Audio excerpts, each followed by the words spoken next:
Sveiki, dabar darysiu tokį triuką, pasakosiu istoriją to triuko ir, ta istorija tokia kažkokia, biški.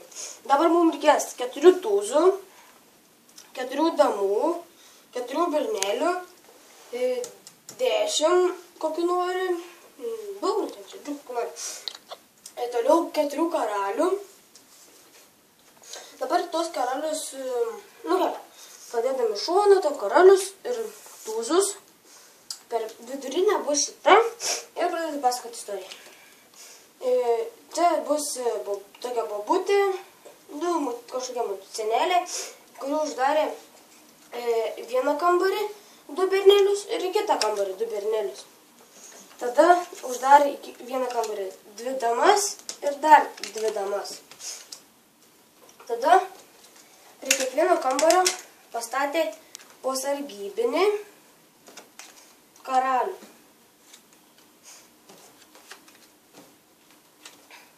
Tada tūzai spynos ir užrakino.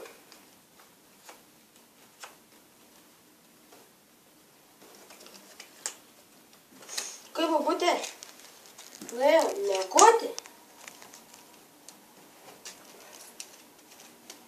jie pradėjo ruošti planą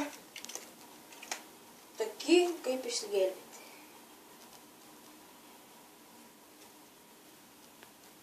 Ir kol aš maišau kortas, jie ruošia planą. Na štai. Planas dar kol kas ruošiamas, kol aš maišau kortas.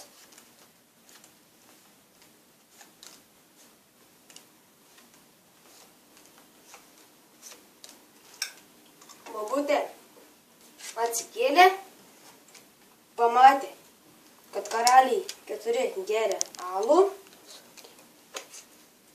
spynos numuštos, 2 berneliai, 2